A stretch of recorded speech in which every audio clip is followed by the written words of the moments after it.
Tadi kat kelas ada bincang pasal pengurusan penasihatan murid.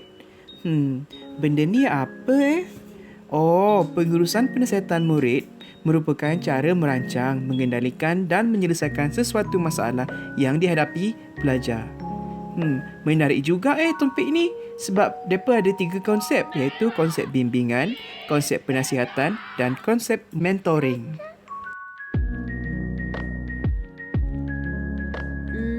Korang kelas tadi bincang pasal ni kan weh? Pengurusan penasihatan murid. Korang ada tak artikel kajian pasal topik ni? Ada.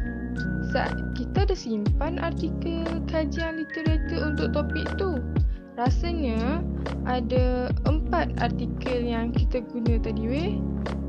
Salah satunya ni, Susanti Indrajaja 2017. Menitik beratkan kepentingan pentadbiran sekolah yang efisien dan cekap bagi membantu murid. Weh, korang ada lagi satu ni.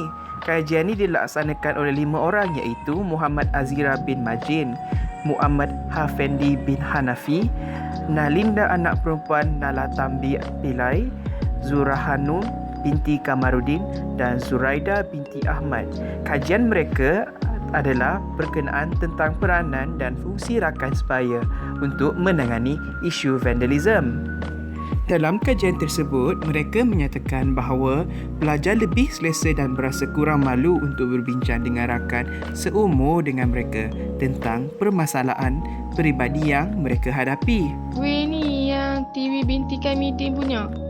Dia punya artikel 2004. Sebenarnya kajian dia ni tentang impak program mentor-menti terhadap kanak-kanak dan remaja.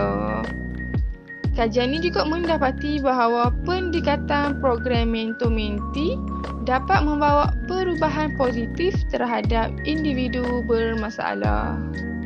Rahna Hadiana ni sebenarnya artikel dia ditulis pada 2009. Kajian ini merupakan tentang pelaksanaan program bimbingan dan kaunseling. Dasar bimbingan kaunseling yang tertumpu pada keupayaan pencapaian tugasan perkembangan individu, perkembangan potensi dan pengetasan masalah kaunseling. Weh korang, jom lepak mamak lepas ni. Korang jangan lupa pula kita kena bincang pasal assignment subjek ni.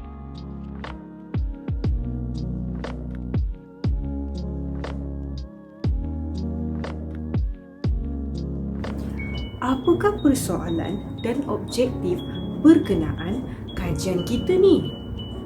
Pada pendapat saya, objektif kajian kita adalah yang pertama, mengenal pasti faktor-faktor pengurusan penasihatan murid di sekolah. Yang kedua, melihat bagaimana pelaksanaan pengurusan penasihatan murid di sekolah.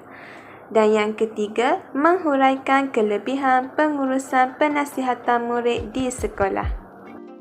Tambah pula bagi persoalan ialah apakah faktor-faktor pengurusan penasihatan murid di sekolah. Yang kedua, bagaimanakah pelaksanaan pengurusan penasihatan murid di sekolah. Dan yang ketiga adalah apakah kelebihan pengurusan penasihatan murid di sekolah. Weh, hampa. Faktor apa yang kita boleh kaitkan dengan kajian kita ni? Okey, pada pendapat saya, faktor pentadbiran juga perlu dilihat.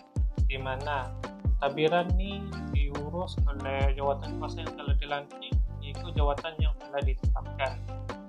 Okey, di mana pentadbiran ini terdapat 3 elemen yang ditetapkan, iaitu pengurusan, organisasi dan tata cara. Visi dan misi juga dijadikan sebagai rujukan utama untuk mencapai matlamat dan objektif yang hendak dicapai. Ini kerana ianya merupakan hala tuju dalam sesebuah sistem pentadbiran. Faktor program bimbingan dan kaunseling juga berkait dengan kajian kita. Program bimbingan dan kaunseling adalah untuk memberikan perkhidmatan dan bantuan kepada pelajar. bimbingan dikenali sebagai psychoeducation. Kaunseling pula dilaksanakan berteraskan teori-teori dan teknik kaunseling.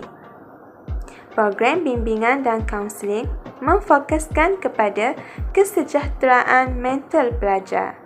Ia adalah untuk membentuk tingkah laku disiplin murid dan untuk meningkatkan prestasi akademik murid. Tapi korang, apakah metodologi kajian yang sesuai kita laksanakan? Kerana terdapat reka bentuk kajian, instrumen kajian, tempat kajian, cara memilih responden dan kaedah pengumpulan data. Saya pun ada kenal seseorang. Beliau pun guru kaunseling juga. Rasanya kita boleh laksanakan temu bual dengan beliau.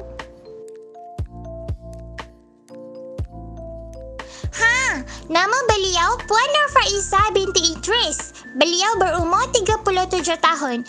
Beliau merupakan guru kaunseling di SMK Padang Medan Kuala Terengganu. Beliau telah mendapat pendidikan awal di Sekolah Mahat Abbasiyah di Sungai Perak sewaktu tingkatan 1 hingga tingkatan 3. Kemudian beliau melanjutkan ke Sekolah Menengah Agama Rawang sewaktu tingkatan 4 hingga tingkatan 5. Dan seterusnya di Sekolah Mahat Muhammadiyah Lil Banat sewaktu di tingkatan 6. Kemudian, beliau telah melanjutkan ke pengajian yang lebih tinggi dalam bidang ISMP Bimbingan dan Kaunseling di Universiti Pendidikan Sultan Idris pada tahun 2003. Kemudian, menyambung ke pengajian yang lebih tinggi dalam peringkat master, iaitu dalam bidang ijazah sarjana penyalahgunaan dadah di Universiti Sains Islam Malaysia. Melalui hasil dapatan kajian, kita perlu mengenal pasti beberapa faktor. Antaranya adalah faktor pentadbiran, di mana kita perlu mengenal pasti visi dan misi yang hendak kita capai dan bagaimana pelantikan guru kaunseling. Seterusnya, program penasihatan, di mana kita perlu mengetahui teknik dan juga kaedah dalam program itu. Dan seterusnya, program rakan sebaya, di mana kita perlu mengenal pasti serta mengambil tahu apakah peranan rakan-rakan dalam program bimbingan dan juga kaunseling. Dan seterusnya, program bimbingan dan kaunseling, di mana apakah carta organisasi dia dan bagaimanakah pelaksanaan program tersebut. Dan akhir sekali adalah program mentor-mentee, untuk kita mengenal pasti bagaimanakah pelaksanaan program mentor-mentee itu. Kita perlu mengenal pasti pengurusan dalam penasihatan murid di sekolah. Dan kita juga perlu mengenal pasti apakah kelebihan-kelebihan dalam faktor-faktor penasihatan murid di sekolah. Kesimpulannya, kajian ini telah disiapkan dan dapat dilihat memenuhi 3 objektif kajian dan persoalan kajian.